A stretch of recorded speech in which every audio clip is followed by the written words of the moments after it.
Hey everyone, welcome back. We love to dig into some fascinating business stories here. And today, today we're taking a deep dive into IKEA. Ikea. Yeah.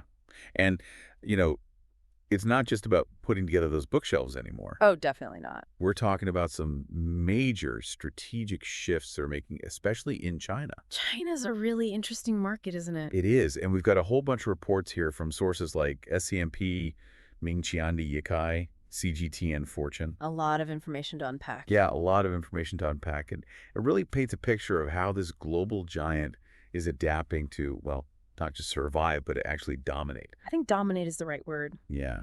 So for all of you out there interested in, the business world and how companies adapt and what it means for investments, this deep dive is for you. Definitely. Okay, so let's jump right in. Let's do it. The South China Morning Post SCMP. They point out this really interesting shift in what Chinese consumers are looking for. Oh, yeah. It's not just about the cheapest price anymore. There's a whole new group of shoppers emerging with, more money to spend, and they're really focused on quality. They want that quality. Yeah, exactly. And SCMP gives this great example with Osim. The massage chair company. Exactly. They were selling these high-end massage chairs at a big expo in China Oh, wow. for over $5,000 each. That's a serious massage chair. It is, and people were buying them. And that's a really clear signal, right? Yeah. The Chinese market, it's changing. Consumers are willing to pay more for quality brands that they trust. So how is IKEA known for its, affordable furniture? Yeah. How are they responding to this shift? Yeah, are they ditching the whole flat pack thing? Right. Is that the end of the Allen wrench? Well, not quite. Yeah. It's actually a lot more nuanced than that. Mingqiandi reports that IKEA is taking this two-pronged approach. A two-pronged approach. Yeah, so on one hand, they're trying to elevate their brand image, with more premium products and flagship stores in those really fancy locations. Unlike those swanky shopping areas. Exactly, but at the same time, they're not abandoning their commitment to affordability for, everyone else. Okay, so they're trying to be everything to everyone. In a way, yes, but it's actually a pretty smart strategy. How so? Well, think about it. They're opening these huge, expensive shopping malls like the Levat in Shanghai. Yeah, that one was like $1 billion, right? Yeah, something like that. And that's Right. clearly aimed at those luxury shoppers, right? The ones who are willing to spend big. So that's one prong. Exactly one prong, the premium side. Okay, but what about the rest of us who still love a good bargain? Don't worry, IKEA hasn't forgotten about you. Okay, good. Yikai reports that they're planning to introduce over 500 new low-priced items. Wow, 500. Yeah, in 2025 alone. And here's the kicker. They're investing $39 million specifically to cater to what they're calling rational consumption trends. Rational consumption.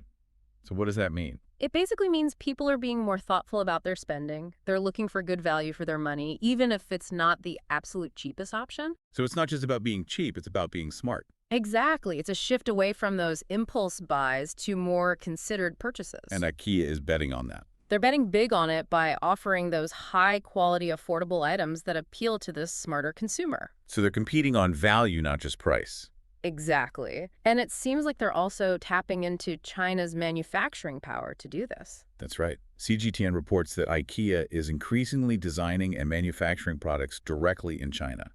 Oh, wow. Not just for China, but for the whole global market. Interesting. They're really leveraging China's efficiency, and their skilled workforce to tailor products to different markets. So China is becoming like their global design and production hub. It seems that way. And CGTN even quotes Cindy Ruan. She's the vice president of IKEA China. What did she say? She said, many of our products designed and manufactured in China have become global hits. That's a powerful statement. It is. It shows how serious they are about this strategy. Yeah, and it makes sense, right? Being closer to your supply chain, it can reduce costs and make everything more efficient.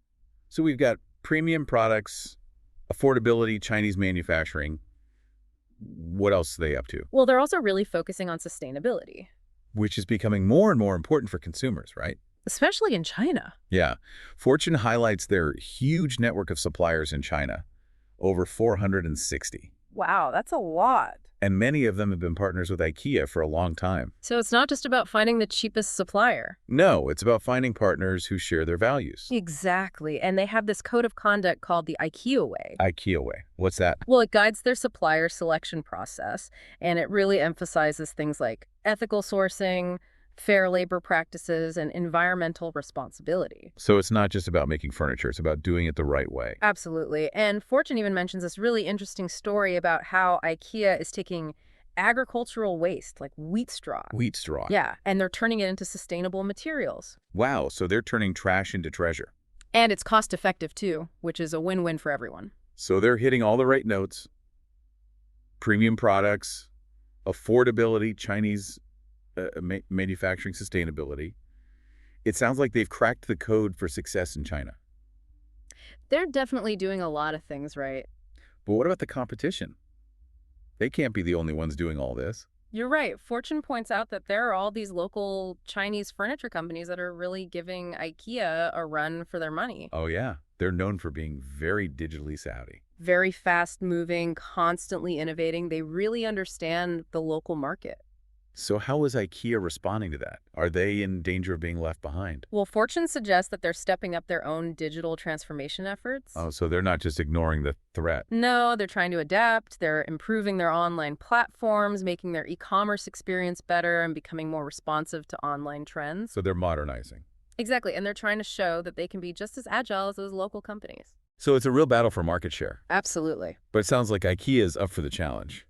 It definitely seems that way. They're not just sitting back and watching. They're fighting to stay ahead. This is all incredibly fascinating. So Yeah. we've got premium products, affordability, Chinese manufacturing sustainability, and a digital transformation strategy. Mm-hmm. Sounds like they're doing everything they can to stay on top in China. And this is where it gets even more interesting for those of you who are thinking about business and investment. Right. We've uncovered all these details about IKEA's strategies, but what do they really mean for the furniture industry and for potential investors? That's the big question. That's what we're going to explore next, so stay tuned. It's almost like a masterclass in how to adapt, right? They're not just reacting, they're shaping the market. And that's something I think any business leader or investor can appreciate. Yeah, it's like they're playing a whole different game. Exactly. But how does all this translate into, actual investment opportunities? Well, think about it. IKEA is essentially betting on the continued growth of the Chinese consumer market, especially those affluent shoppers, those who are really discerning. Ones with these expensive tastes. Exactly. And their strategy of catering to both ends of the market, the premium and the price conscious, it's a really clever way to grab a bigger piece of that pie. So for investors looking at the furniture industry, IKEA's success in China could be a good sign. Yeah, it could be a very good sign. Yeah. It suggests there's a lot of potential for growth there. And don't forget their focus on China as a global manufacturing hub. That's huge. Yeah, they're not just producing for China. They're using China to produce for the world. Exactly. And that gives them a real edge in terms of costs and efficiency. So it's not just about looking at their sales in China. It's about understanding their global strategy. Exactly how China fits into the bigger picture. But of course, there are always risks with any investment. Oh, absolutely. What are some of the things that investors should be wary of? Well, one risk is always overexpansion. Growing too quickly, especially in a market as dynamic as China, could lead to some problems. Right way. Inefficiencies, for one, and potentially even diluting their brand value. Right. Spreading themselves too thin. And of course, we can't forget about the competition. Those Chinese furniture companies are tough. They're not going down without a fight. Exactly. They're nimble, they're innovative, and they know the local market inside and out. So IKEA has to stay on their toes. Absolutely. Their digital transformation efforts are going to be critical. They need to make sure their online platforms are top-notch, easy to use, and tailored to what Chinese consumers want. So it's a high-stakes game for sure. It is, but IKEA's track record suggests they know how to play it.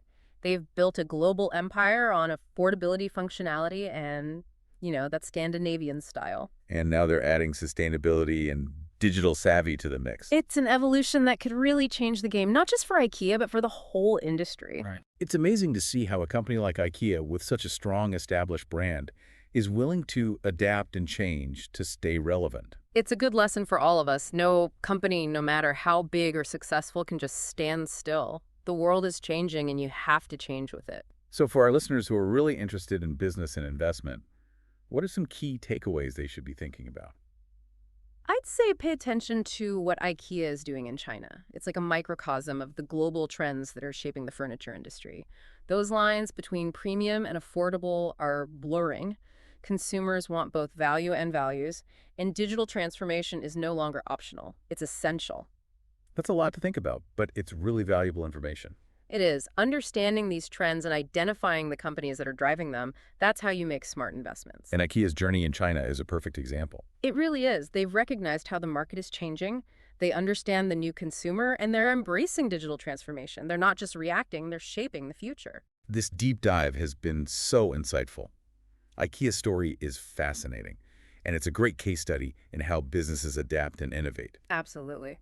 So to wrap things up, what's the final thought you want to leave our listeners with? To wrap things up, what's the final thought you want to leave our listeners with? Well, I think the main thing to remember is that business, it's not static. It's always changing, always evolving.